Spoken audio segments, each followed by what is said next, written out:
Right. Good evening, everyone, and thank you for joining us for Pushing Through Coping with Grief and Loss. I appreciate you all being here. We're going to get started. So, we're going to do our welcome and housekeeping introduction of our panelists. She's going to do her workshop presentation. We'll have Q&A, a live raffle, and then we're going to close out with the survey as well. So, quick housekeeping rules. Please keep this workshop is being recorded, so please keep your mics muted. Um, if you need to ask a question, please use the chat. And then there will be a time where you can take yourselves off of mute and verbally ask your questions as well. If there's something that you want to send directly to me, if you don't want to ask the questions, please feel free to send them directly to me. But again, if you'd like to, if there's something in that moment, just put it in the chat and we'll be sure to read them. And then we're going to put the survey in the chat for you to take a moment to do the survey as well. And if you don't get a chance to do the survey, I will be sending out a follow-up email, so you'll get a chance to do it then. So please follow us on social media. We are at UCM Urban Health Initiative, and we are on Facebook, Instagram, as well as YouTube. So about us, we are the Urban Health Initiative, the Office of Community Affairs. And what we do, we are responsible for collaborating with community-based organizations on health-related programs, research, and services for residents on the South Side of Chicago. And some of our programming includes health and wellness programs, healthcare career fairs, sponsorship events, WVON radio show, which is every Saturday at 1 on AM 1690, community newsletter, which is biweekly, fitness classes, and volunteers. So we have upcoming events for the new year. They will be announced. So let's meet our wonderful speaker.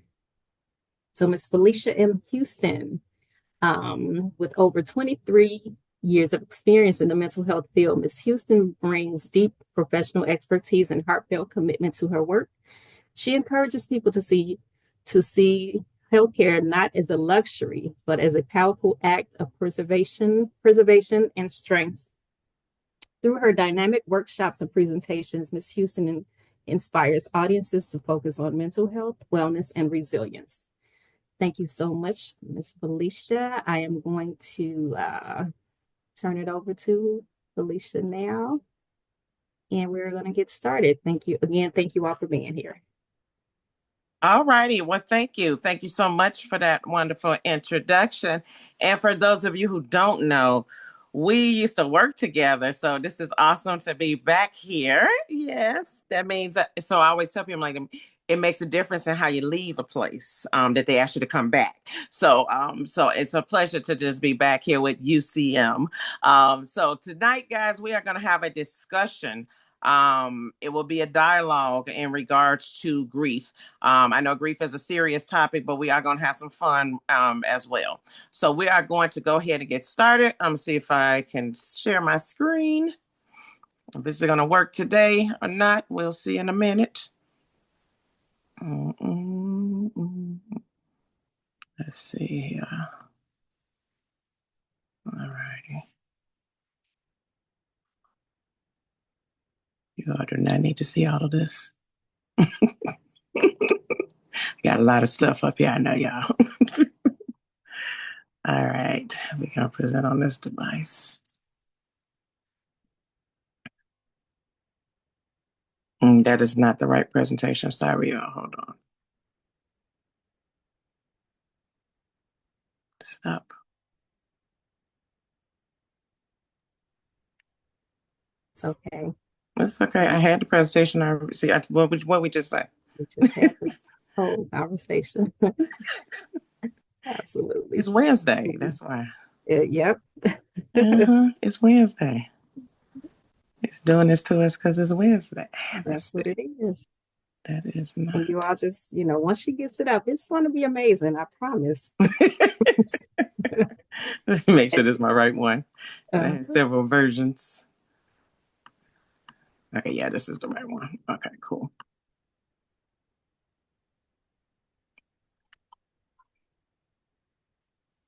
All righty. Okay. So we are going to go to get started. Like I said before, our discussion this evening is about grief and loss.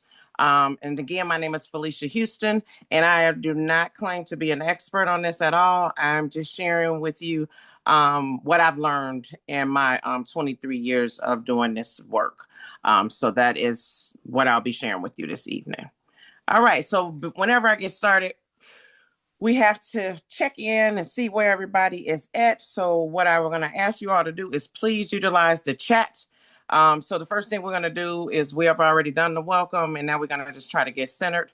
And what we're going to do first is just get grounded. And when we ground, that helps us to regulate our nervous system and it makes emotional conversations safe. So, what I want us to do is put in the chat, acknowledge the emotions that you're feeling right now when you're even just thinking about having this conversation about grief and loss.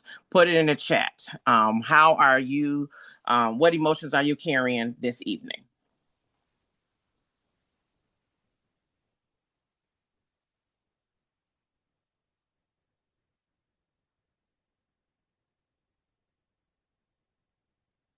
I see anxiety, heaviness, calmness, ready to open up, loss of self identity, overwhelmed.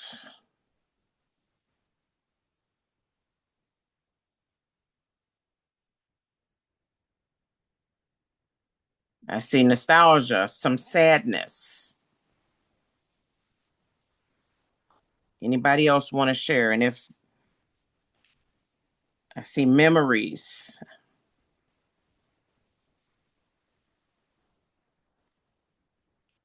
okay, I see peace. So as you all can see that we're all here for this one conversation, but we're all having um, different emotions as as we're entering this space. And that is someone else that's physically drained. And I think the biggest thing, if you don't take anything away from today, is that you have to allow yourself to experience all of the emotions, the good, the bad, and the ugly, when we're talking about grief and loss. I know some people say, I'm supposed to be happy. We don't believe that. You're going to have a wide range of emotions, and all of those emotions are okay. And we have to give ourselves permission to experience all of the emotions. And someone else said, not emotion, just being in community. All righty. Okay, so we are going to move on. So now, if you look at your screen, you see I have some pictures up here. I have a number one, a number two, number three, and a number four. What I want you all to do is take a few moments and look at each one of the pictures and put the number in the chat that resonates most with you. So is it number one? Number one says, grief never ends, but it changes. It's a passage, not a place to stay. Grief is not a sign of weakness nor a lack of faith. It is the price of love. Number two is a picture. Number three says, grief and joy can coexist at the same time, sometimes in the same breath, in the same moment. And then number four is another picture. So put in the chat which one resonates with you the most.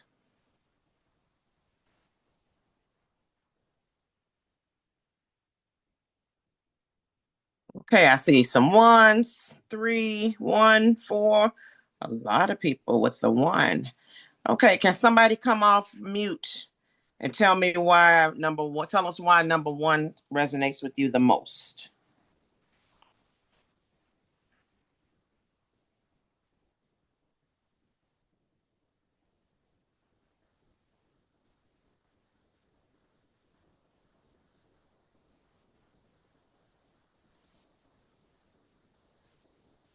This is Marshall. I just feel like number one just kind of sums it all up with grief, and as you move in different spaces during grief and experiencing it, I do feel like it does not end. Mhm. There are different forms of it that constantly, you know, come at you. Okay. All right. Thank you so much. All right. Now the other one I've seen a lot, I get a lot of threes. So can somebody come off of mute and tell us why you chose number 3? Hi, this is Brenda Mitchell. Hey, Um, Brenda. hey, how are you? It's really funny because this is one that I have been operating in and sharing, and that, for me, um, a person that almost lost their life 3 times to the trauma and losing my son. But the, I identify having gone through, parts of my grief journey, but I think as the same thing as in number one, we understand that it's a never ending cycle. But what I have identified with is that grief and joy can coexist at the same time. And, sometimes it's in the same breath and in the same moment. And Mm, I really, really, in my journey, have landed right here thus far. awesome. Awesome. Thank you so much. And for those of you who don't know, Miss Brenda is like the grief guru. So I am just honored that Miss Brenda is on here with us. But I'll let Brenda share at the end because Brenda has some resources that she can, hopefully, she will share with us at the end so that you can continue your journey because that's what this is. It's a journey. So thank you so much. I think I saw a few people choose number 4. Did somebody choose number 4? And you want to share why you chose number 4?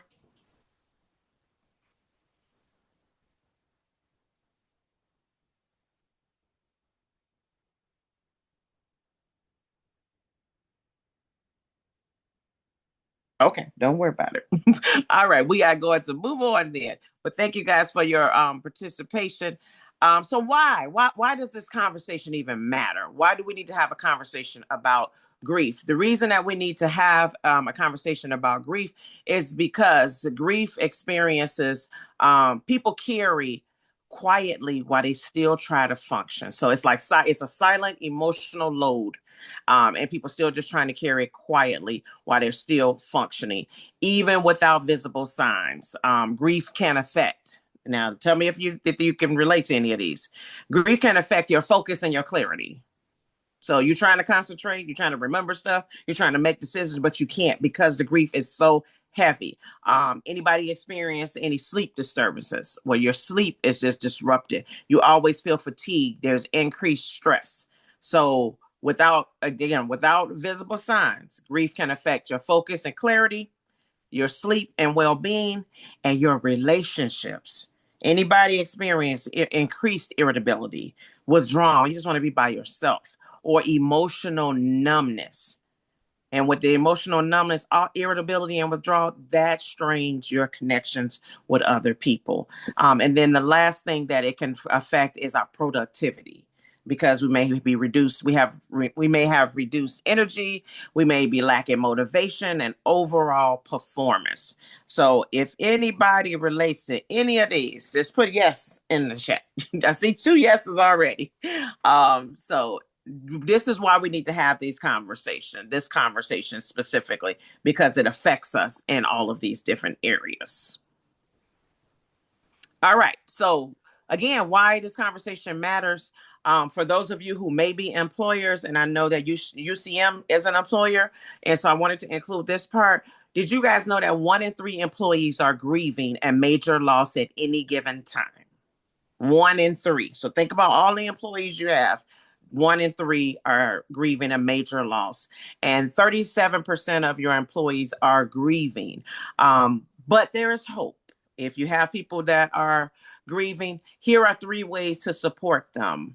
One, and we were just having this conversation yesterday at work, non-consecutive bereavement leave. So we were saying that a lot of times when people are grieving, you have those 5 days off, but those are usually just the 5 days to plan everything, and then you need days after that to actually grieve. So giving people some additional days could be a great way to help employees.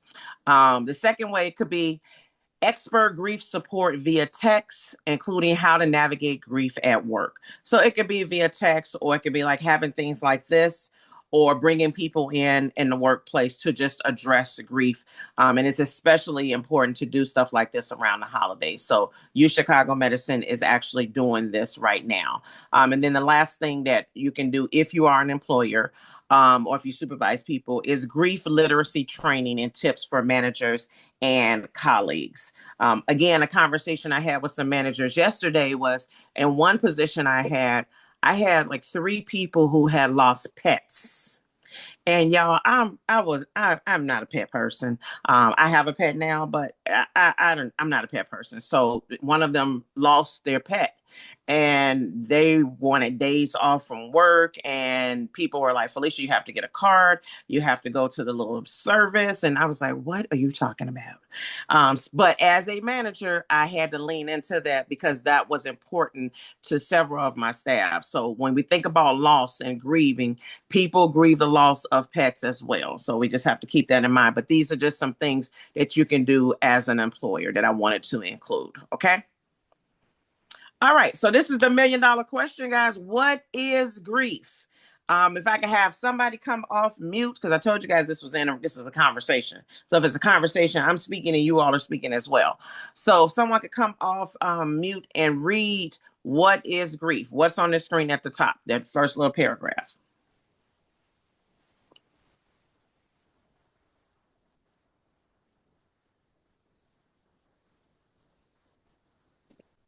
Grief is a response to any significant loss, not just death. It can arise from identity shifts, such as becoming a caregiver, divorce, job changes, and empty nest.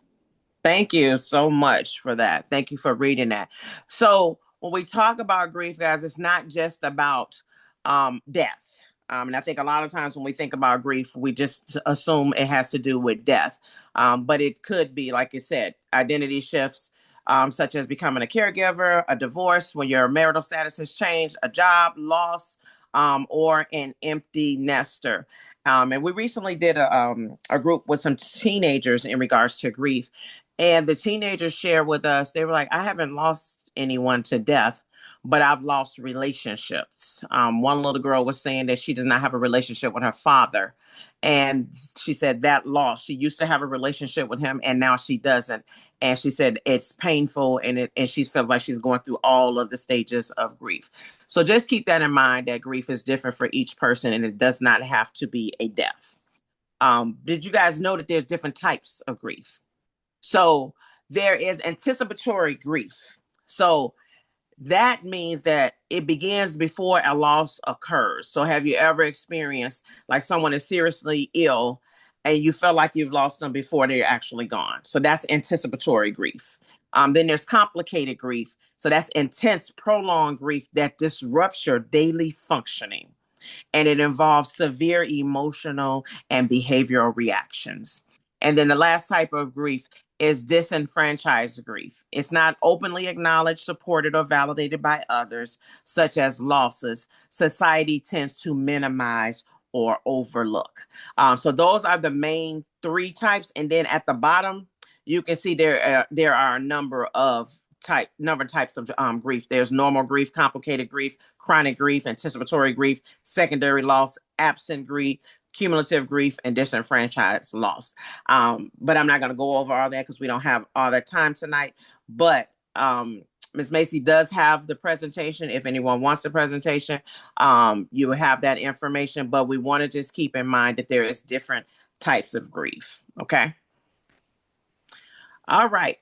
Now, when you all see this, what stands out in this picture for you? If you could put it in the chat, what stands out in this picture when you see which word stands out most for you?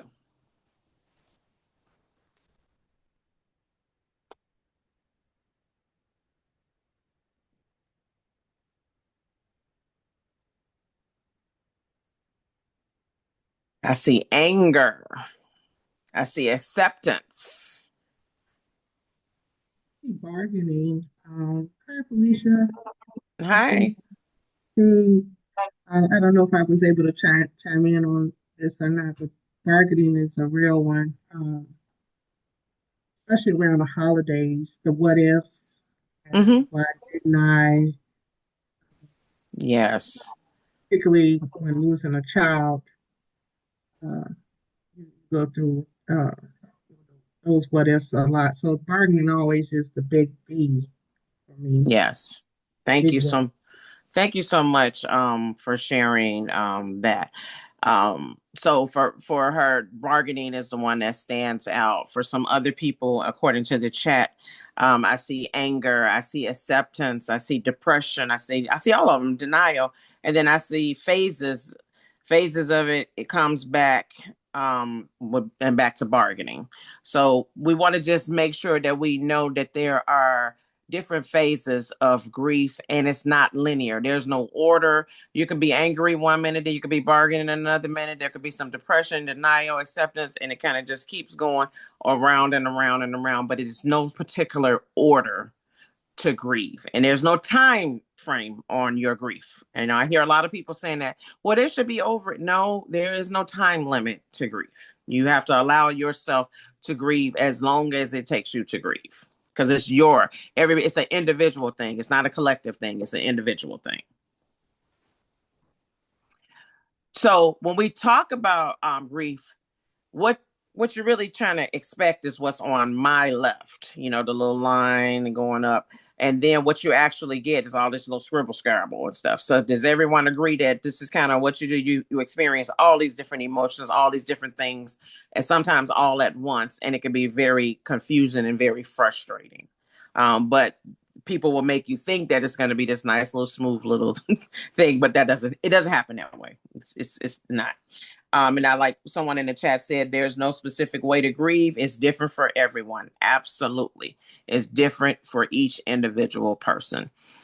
So just keep that in mind that when we talk about the stages of grief, that it is not linear at all, as you can see by all my scribble scrabble on here. All right. So how about this in your culture? So I think most of us on here are of the same culture. How many of us feel like when we talk about grief that there is a pressure to be strong? And if somebody could come off me, give me an example of how we are supposed to be strong when it comes to grief.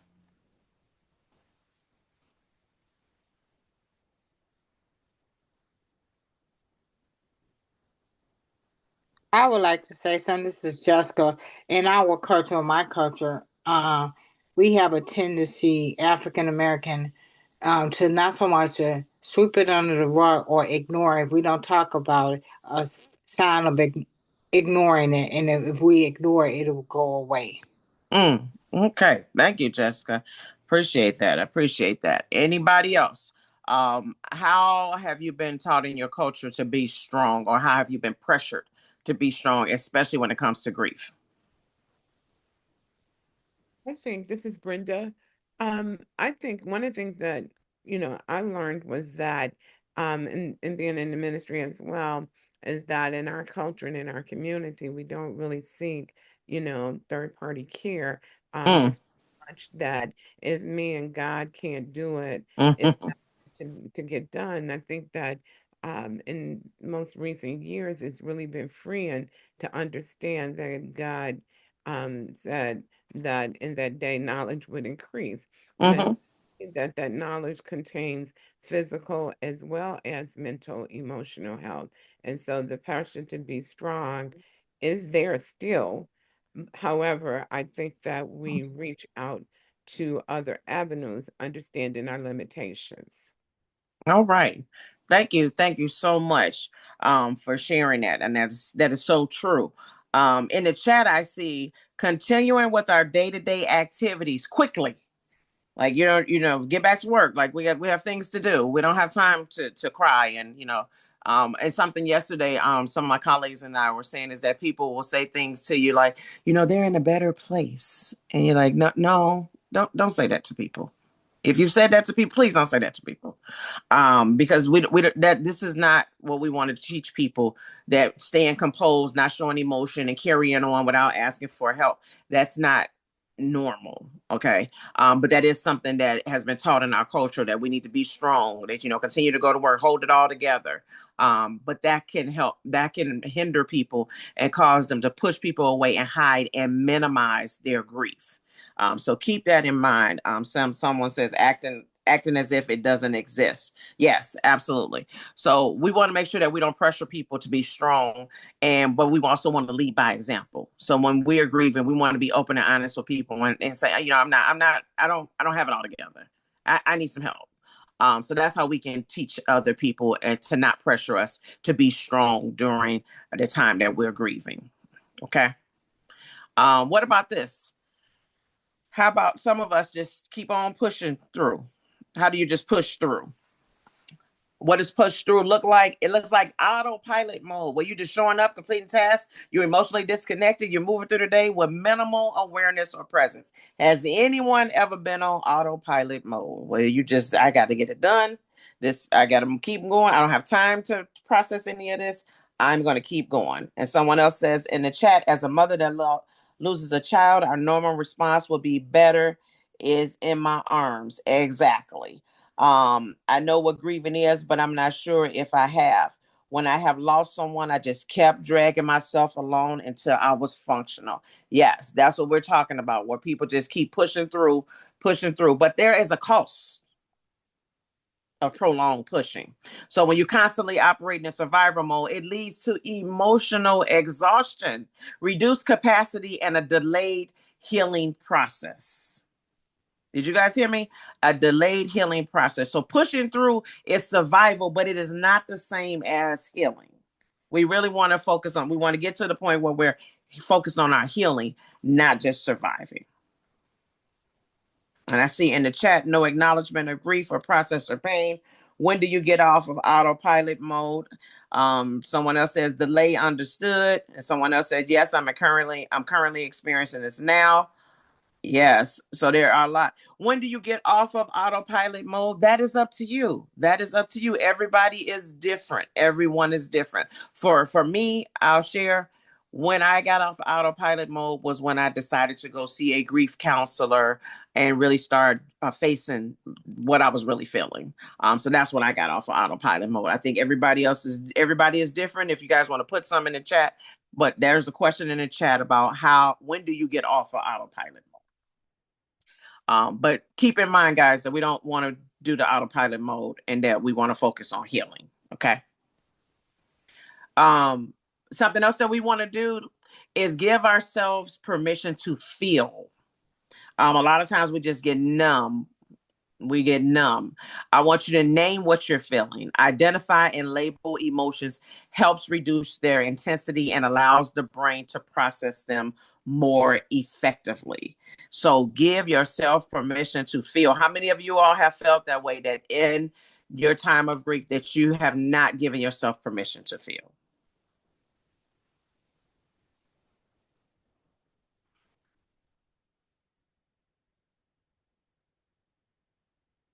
So I encourage you all to do that, to name what you're feeling. There are a ton of emotions. On your screen, there's a feelings wheel. Feelings when your needs are not met, and then there's a feelings when your needs are met. So during that time where you're grieving, make sure that you give yourself permission to feel and to share it with other people. Someone else says journaling help to name the feelings. Absolutely, journaling can help. There are a number of things that you can do to give yourself permission to feel. Is someone trying to say something?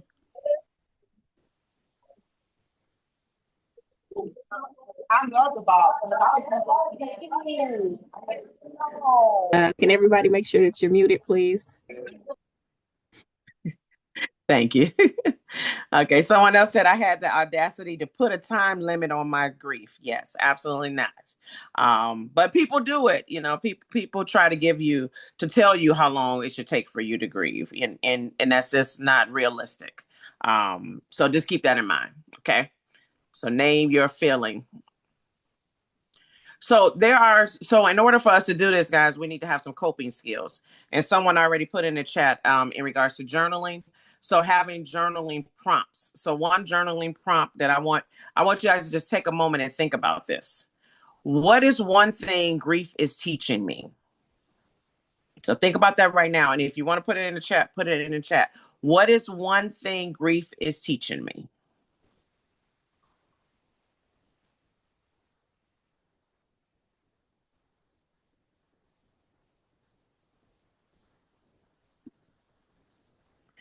I see in the chat someone says that you can't do it alone. Absolutely. Absolutely. And thank you so much for sharing that, Justin. And what goes along with the journaling is a support system. It's important that you have a support system, but it's also important that you utilize your support system, that you ask for help with clear boundaries, share what you need and share what you don't need. So be honest with people. Be honest with people. Someone else says that you can't do it. Okay, we can't do it alone. That grieving is not for the weak. That it has taught you to acknowledge your feelings. It's shown me my vulnerability. Oh, you guys are again coming up with some good ones. Grief is teaching me that memories are comforting. Absolutely. Someone else says it's teaching me how to deal with grief when you are trying to help an elderly mother to grieve herself. Oh, wow. Community is somebody else says community is important. Compassion for others. Talk about it, and it's taught me transparency. So make sure that you make the time to just spend some time journaling sometime. And that's the one thing. What is one thing grief has taught me today? Every day, just ask yourself that. And then let your support system know what you need and what you don't need. And then I think that the another one that is so important, guys, is making sure you're getting adequate rest and that you have some type of routine. So how are you sleeping, your meals, your movement, your quiet time? It helps to create stability during this emotional disruption. How many of you all know you need to get more sleep or better sleep, and that you need to eat better and get moving and have some quiet time? Okay, Cody, yes. Okay, hello everybody. Um, I think part of I definitely struggle with grief because even going back to the part about culture, I don't even know if it's a culture thing or a me thing, but I was diagnosed with a form of muscular dystrophy, and Okay. some of the things that have gone along with it have been so unconventional for what I've seen in my life. For example, there in recent years, there's been a big push to look out for your mental health, to seek Mm-hmm. counseling, like somebody mentioned, third parties. But then what I've noticed in my years of attempting to do this, when you get a situation where they're court appointed reporters, I'm not so fast to open up about stuff because if you say the wrong, or I feel like if you say the wrong key phrases, then it's going to leave me open for scrutiny. And there was an incident where there was somebody I am really, really close to, and they just have a very, for lack of better terms, old school way of doing things that does not necessarily fly with how things work in this contemporary world. While I was out at a doctor's appointment, somebody saw an example of this, and it led to um, welfare checks and calls. But they did it in such a way where they were kind of trying to be low key about it. But because I have a background in psychology and worked in an office, I knew what they were doing. Mm-hmm. I don't feel like I could trust and say some things because the requirements of that for the reporter are so strict. One time, I was talking to one of my medical staff, and the words that I used was, I am not considering self-harm. I am not thinking about suicide. But literally, because it was in an email and those words were used, they did not consider context. And the next thing I know, I got the police knocking on my door doing a welfare check. Mm. I had just gotten into an argument with this other person, but things were smoothed out and they were resolved. Everything was fine. So the cops show up after an argument. Now this person is like, what the heck? So because of all of this, it made me very reluctant to reach out to anybody for Mm. any sort of help. Yeah. And then you've got the stigma of our culture. Don't talk about what goes on in this house. And it's like, I am not a very trusting person at all. Mm-hmm. So I don't really talk to anybody. And it's only literally about two or three people that I have that I could open up to. And the reason I don't is because A, I know they're going through something. And Mm-hmm. B, not only going through the normal woes of life, but having to go through life with a continuously debilitating chronic disease. Mm-hmm. It's like, I don't want to drop that kind of weight on somebody else. I don't even have a good enough amount of people to spread that out. So it's like it would keep falling on the same two or three people. And I don't want to do that to them. Mm-hmm. So I Mm-hmm. have just kept a lot of stuff in built up. I have no clue how to deal with that outside of prayer. Okay.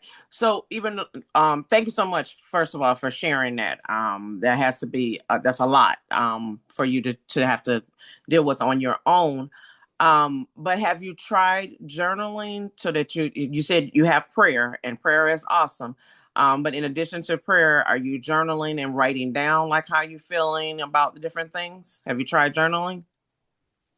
I'm, I guess I kind of do. Like, I have a blog. I actually have a blog, but because that's public, I don't put everything in there Right, because, right. Because it's you know, public. and then some people could figure it out, and I don't want that. Exactly. So Exactly. as far as like journaling to like keep to myself, I used to, yeah, like well over 20, 30 years ago, but I stopped. I just stopped because Okay. But just I try. don't want to. Yeah. I'm Oh, just gonna encourage you to just try it again. And if it doesn't, if it's still not doing things for you, then don't do it. But at least give it a try so that you can get the feelings out on a piece of paper, and maybe and for me, like when I journal, I go back like when I'm feeling a certain way again, then I go back and read. I'm like, okay, the last time I felt like this, I did this, this, and this, and then it helps me. But just try it again and see and I'll stay on a little after we finish, and then maybe we can talk a little bit more. But I want to get through the presentation so that people who need to go can go. But I'll stay on and chat with you if that's okay. sure. And thank you. Thank you. Okay, no problem, no problem at all. Um, I wanted to share with you all some coping skills. And I thought that this was awesome because it's basically just spelling out the word recovery. And it's giving you these 10 coping skills plus two. And so R is for remember happy memories, reflect on the good times that you shared together. E is express your feelings, which we've been talking about. C is connect with others. But what I'm going to and challenge you all to do is to connect with yourself first and foremost, because the better you're connected with yourself, then that allows you to connect with others. It allows you to spend time with friends and family, but connect with yourself first and foremost. The O is for open up about your grief. Share your feelings with others. This could be with friends or family. It could be in a journal, or it could be through a therapist or a peer support group. One group that I like to refer people to is griefshare.org. Again, it's grief like you share something.org. I love that resource. You can put your zip code in there and then all of the resources that are in your area will pop up for you. So there's some in-person events, then there's some virtual events. But open up about your grief. The V is for value self-care. So take care of your physical and your emotional health. So I'm going to challenge you guys to put in the chat, when was the last time you did something for yourself that was physical or emotional? When was the last time you did something and what did you do? So I'm going to give you an example. I like to lead and model. This morning, I ran with my run group at 5 a.m. And that was for my physical and my emotional health, because that's when I do my best thinking at 5 a.m. in the morning. So, again, in the chat, what is something that you have done? When was the last time you've done something for yourself physically or emotionally, and what did you do? Someone else said, this morning I went to Zumba. Yes. Awesome. Awesome. Anybody else? Just put it in the chat. While we're waiting for people to put it in the chat, I'm going to keep going. The E is for explore healthy coping strategies. So I know we have some not so healthy strategies, but we want to try to focus on some positive activities that help you feel better. And then reach out for support, ask for help. If you need it, ask for help. This is not the time to be modest or to keep everything to yourself, but do it with people that you trust. As Cody said earlier, you don't want to tell everybody everything because everybody can't be trusted. And then the Y is for yearn for a better future. Believe that things will get better. Even though it may feel tough right now, have hope for the future. Remember that healing is possible. You guys have done some great things. Someone says, I bought some stuffed animals from my childhood that remind me of better days. Oh, I like that, pound puppies. Someone else said, I got my nails done over a month ago. Someone else said I walked on the lake or the park. Someone else went downtown and walked around. And this past weekend, and Brenda, I love her pictures. She dressed in 70s attire with the bereaved moms at a retreat, and they danced. And she danced in her Afro wig and had a great time at the retreat. So I encourage you all to get out and do some things, or even at home, do some things to take care of yourself physically and emotionally. So those were the 10 coping skills for grief in regards to recovery. And then the +2 tips are practice patience. Give yourself some grace. I'm going to say that again. Give yourself some grace. Give yourself some time to heal. Grief takes time and it's different for everyone. And remember that healing doesn't mean forgetting. And then the other tip was understand your emotions, which we've already talked about. Just recognizing that grief can bring a number of feelings. And it's normal to feel a range of emotions. It's normal to go from sadness to anger to guilt, to even relief. So keep that in mind that these are some things that you can do. Someone else said that they relaxed and did absolutely nothing because I tend to be a workaholic. Good for you, Makiba. Good for you. And that is something that we need to do sometimes is sit in silence. Sit in silence and do nothing. Just try it. If you don't like it, you don't like it, but at least try it. Okay. We're not gonna go over that because we're almost out of time. What we want to do, guys, is to avoid overworking to avoid emotions. We want to avoid numbing and isolating instead of reaching out. So we want all of these are like our red flags. So we want to be mindful of what are your red flags? How do you know that you're going down? Put in the chat. What are some signs? How do you know? Do you just pull yourself into your work? Do you work 10, 12, 13 hours a day? Or do you just emotionally disconnect from everyone? How do you know that you are going down in a pitfall?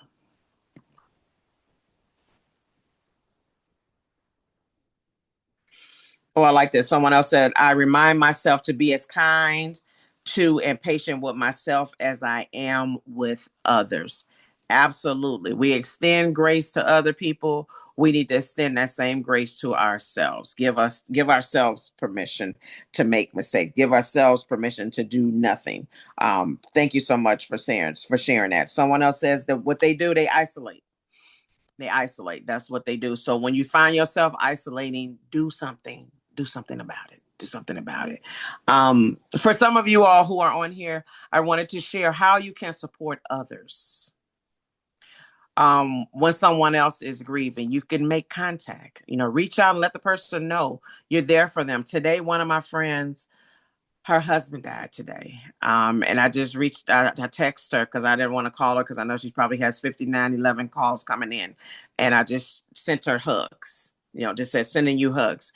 And she said, and I'm receiving all of them, and when she's ready to talk, we will talk. But I did make contact to let her know I'm aware of what happened and I'm thinking about her. What can I say? I don't know. I don't know what to say, but I'm here. I'm texting to say I'm thinking about you.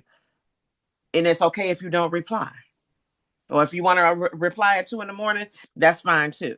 So make sure that we those are some things that we can do, just being there for people during those times. Like I think Raquel was saying, that during the holiday it's hard for people, during the time when it was a birthday or something. Those are hard times. So reach out to people, say, hey, would you like to go get some coffee? Hey, would you like to go get some tea? And be there for them, be present. But also take care of yourself, because it's difficult when you're grieving and then you're trying to help somebody else. So just be mindful of how much you can help other people. Someone else said they work and have not been socializing because they're just pouring out everything into their work. And I'm not going to go over all of these, but I'm going to ask you guys, what are some things that we should not say to someone who is grieving? Like, what are some of those things that people say and you hate it? Put it in the chat.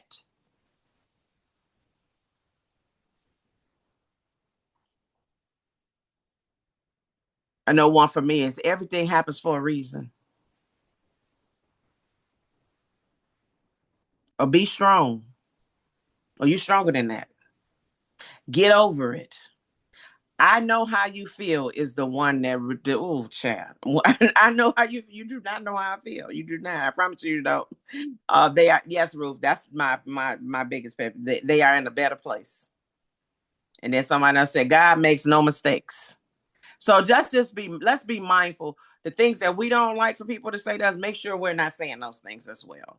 And then letting people know that, like, I don't appreciate what you just said. That really triggered me. Someone else said, weeping may endure for a night, but joy cometh in the morning. Yeah, they go with the scriptures. Yes. And you're like, that has nothing to do with what I'm feeling right now. Get over it, or let me know if you need anything and don't follow through. Yeah. That's one that annoys me, because when somebody is grieving, they don't know what they need. So why don't you try to figure that out and be there for them? So I know one time one of my friends had a loss, like my friend who just lost her husband. We're already trying to figure out, like, can we do a meal train for her, because she has kids. So where there will be meals delivered to the house every day, so she doesn't have to worry about cooking. So little things like that. She didn't ask us to do that, but we know they need to eat every day, and then we can figure out, ask the kids, what do you like? What is your mom like? And we can be there in that way. Someone else says, stop asking them, how are you? And that you know what they're going through when you don't know. Absolutely.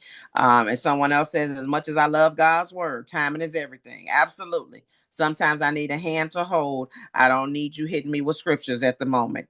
Yes, Cody. Thank you so much.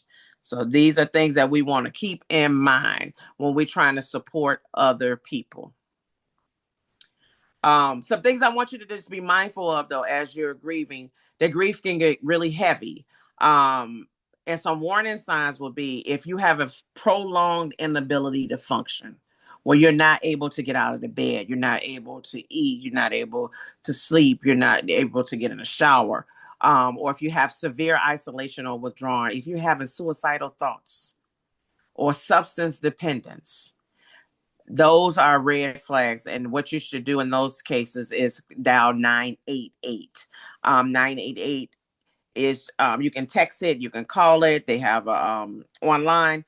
But if it's a medical emergency, of course, you will call 911. But I'm just saying, these are things that you want to pay attention to as you're grieving, because I have known people, because of the grief, they have become suicidal. They have started being dependent on substances. So you want to pay attention to this. If you're not able to get out the bed and function, you may want to get some professional help. Okay. All righty. And what I also want you guys to take away from this is ask for help. It's strength, not weakness, to ask for help. It takes a strong person to ask for help. So allow people to help you, who are willing to help. Those people that you trust, ask them for help, because nobody's going to know if you don't ask. I want to share this quote with you. It's one of my favorite quotes in regards to grief. It says, grief is like the ocean. It comes on waves, ebbing and flowing. Sometimes the water is calm, and sometimes it is overwhelming. All we can do is learn to swim.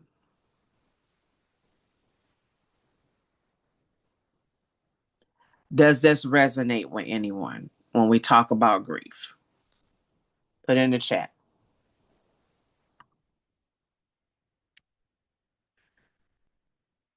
As I prepare to close, I want to leave you all with some questions. And you don't have to answer all of these. I want you to just pick one question, just one. So there are some questions up here about coping and healing. There's some about future and meaning. And then there's some questions about self-compassion and support.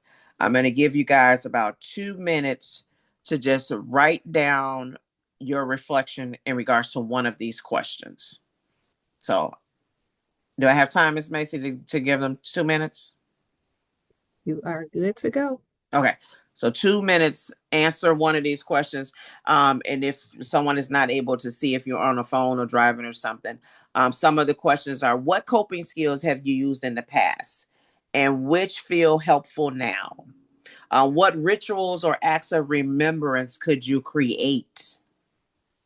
What are you grateful for today, even if it's small? What does a future where you feel peaceful look like?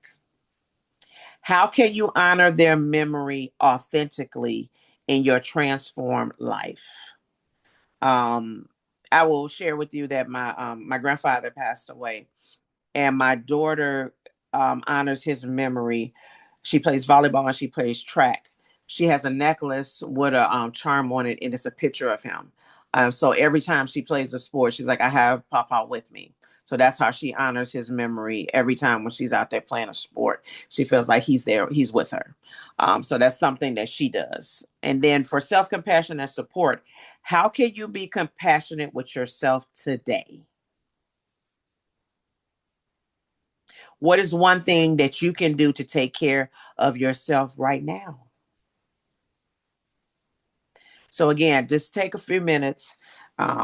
We have about 1 minute left now. So 1 minute and just reflect on one of these questions.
Okay, does anyone want to share? I see in the chat, I see someone said to be compassionate with myself.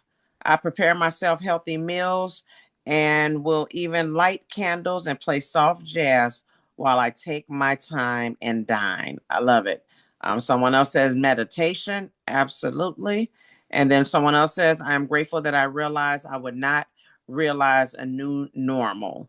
That escapes me, but I have learned to create a new narrative for myself that allows me to be happy and a space for my son spiritually to remain in my life and the essence of who we were and who we are. Thank you all for sharing that. I appreciate it. So again, I will send this presentation. She already has the presentation, so if you guys want it, just let her know. But I encourage you all to reflect on some of these questions on a daily basis. Someone else says, I'm grateful for being comfortable, like in my bed. Yes, I have my fill of hospitals. I'm happy right here. Absolutely. Thank you for sharing that. Thank you. What I want you guys to do now, just look at the screen, and there are two pictures here, two pieces of art. And I want you to just share in the chat one word to describe how you're feeling when you look at these two pieces.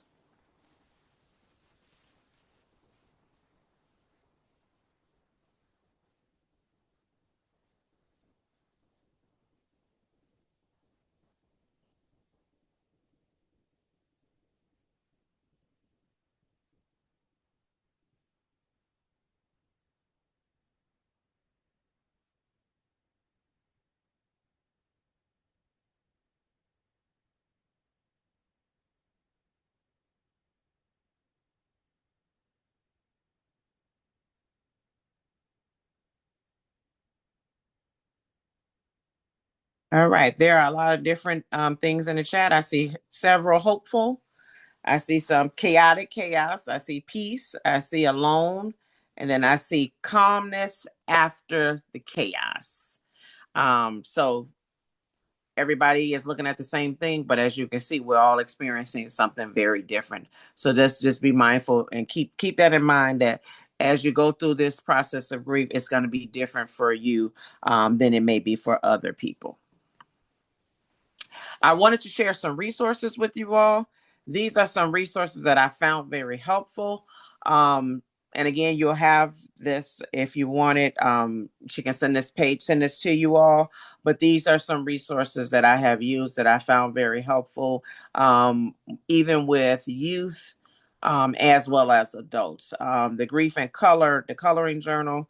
I've done that with some high school kids. They really enjoy coloring the pages as they go through grief. So these are just some resources. There's comfort cards. These are meditations for loss, grief day by day. These are simple practices and daily guidance for living with loss. And then there's grief, grace, and healing. There's navigating grief. It's a guided journal. And then the Grief and Color. So again, these are just some resources that I use. And then I talked to you about griefshare.org. There's NAMI.org. There's NAMI South Suburbs. There's Psychology Today. If you have an EAP provider where you work, they should be able to give you some grief resources. And then ZenCare.co and VSCO trauma counseling. These are just some additional resources. If you want to continue your healing journey, these are some resources that could be very helpful. Are there any questions? I'm going to stop sharing so that we can see each other. But thank you for allowing me to serve you today. Grief is a process. It's nothing that you can really go through in an hour. It's a life. It can take a lifetime, as you go through the process. But I think just being open to your experiences and being honest about it, that's how we get to the point of healing. That's what we want. We want to go in that direction so that we can heal. But do it at your pace. The only way to grieve is to grieve. And I think everybody is very different in how we grieve.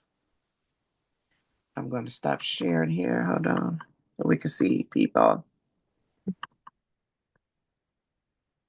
And while you're doing that, I just wanted to read Miss Martin's last reply. She said, "I am grateful for life, health, family, and precious memories of those who shaped my life before their passing.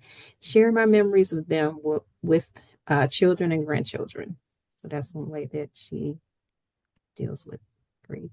But again, I just want to take this time to thank you so much for this amazing presentation. I told you all, once we got the Zoom thing going on, that it was just going to be amazing. And even if it didn't work out, it was just going to be amazing because Felicia is absolutely wonderful. And I'm gonna keep calling you. So, thank No, you. I just hope that as a result of this conversation, I just challenge everyone to just do one thing, just do something different. I know you may have been doing it the same way, for 15 years, but try something different this time. Just maybe you'll get some different results if you try something different. If you've never done a support group before, maybe give it a try. If it doesn't work, then you don't have to go to it again. Try a grief counselor. If you haven't tried a grief counselor, is what helped me when my grandfather died. I called a grief counselor to come to my mom's house. She came to my mom's house and talked to my entire family about grief because I knew they wouldn't hear it. And several of them went to see her on their own because that's what was needed. So everybody is different, but it's not going to go away. Even though if we avoid it, we've all done that. We've avoided it, but it's going to come. It's not going anywhere. Like when you sit down on the couch, it's going to be sitting there right next to you. Hello, it's me. It's me. Whenever you're ready, I'm still here. So we have to address it and be comfortable just grieving. And I'll be transparent. Every time when I go to Jewel Osco, I don't know why, but when I go to Jewel Osco and I go in the produce section, it seemed like every time I go in there, they play a Barry White song. And Barry White was my grandfather's favorite artist. And then they played the song that he likes. And I'm just in the produce section crying. And and I just allow myself to cry.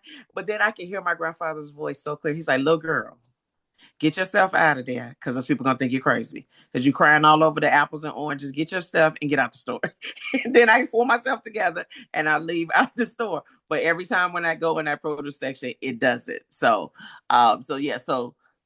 allow yourself to experience what you're experiencing.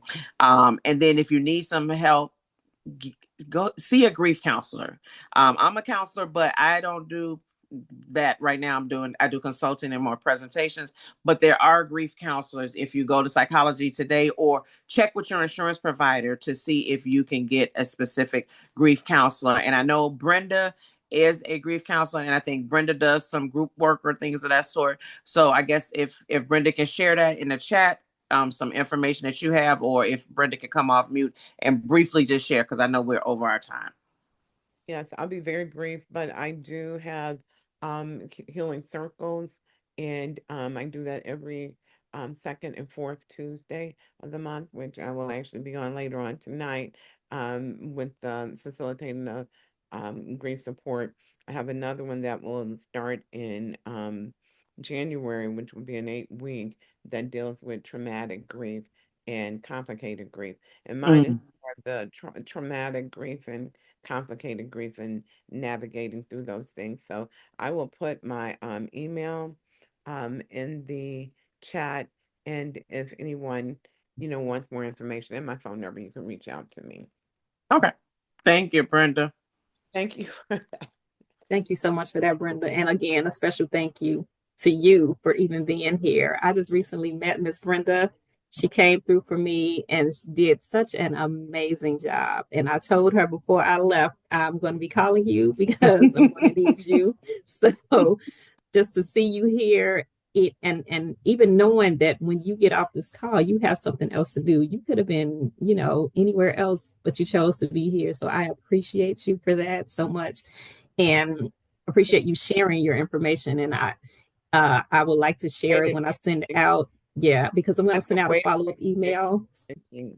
I'm So sorry, I I've will. been waiting to be in community with Felicia. So this is actually my treat tonight to be able to be here. I feel real good leaving here this evening. Oh. Thank you so much. We Yes, appreciate you. she's wonderful. So yes, Yeah, thank you. Brenda, I was telling her before you got on, I was like, we always end up at the same space and we always present, but we're presenting at the same time. So I never get a chance to see you present, and then you never get a chance to see me present. So I was like, I heard that she's good. So I'm just going to go with what I heard. She comes back every year. So I'm going to say that she's good. So I appreciate you being here this evening. It means a lot to me. Absolutely, absolutely. And thank you all to everyone who is on this call. We are going to do our raffle right now. Are there any other questions before we jump to the live raffle? So I want to make sure, that we get the raffle done. But in the meantime, if you have any other questions for our wonderful panelists and our special edition, Miss Brenda, please feel free to, ask your questions or speak your comments. Okay, well, we're gonna go. You want to go ahead and spin? Right, and the wheel is going.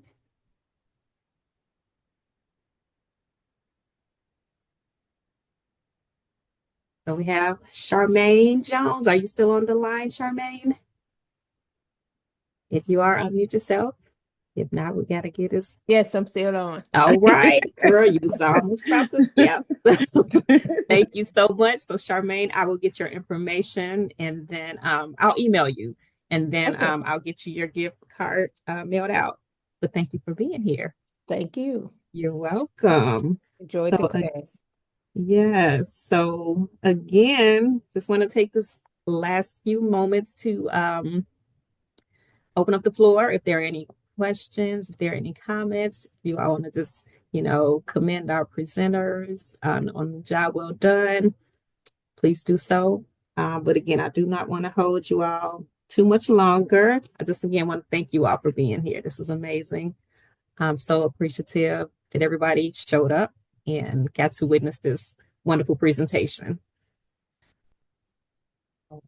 Any closing words, Felicia? Well, if you want to close us out. I just encourage people to try something different. That's Oh, that, if there's one thing you can do different from this evening, just try something different. Maybe if it's going to Miss Brenda's, trying one of her sessions, or getting a grief counselor if you haven't tried it before, doing the coloring book, doing some journaling, but just try something different until you figure out what your formula is, because everyone's formula is different. It's not the same for everybody. So you have to figure that out, but you only can figure it out if you try stuff. So absolutely. Very good. Very good. Thank you so much. Oh, thank you, Miss Martin. Um, so again, I want to thank you all, and I'm going to send out the follow-up email, which will include the survey. I didn't put the survey in the chat this evening because the chat, we were just really rocking and rolling with, the crowd participation. So I did not want to interrupt that with the survey. I wanted everybody to stay focused on what we were doing.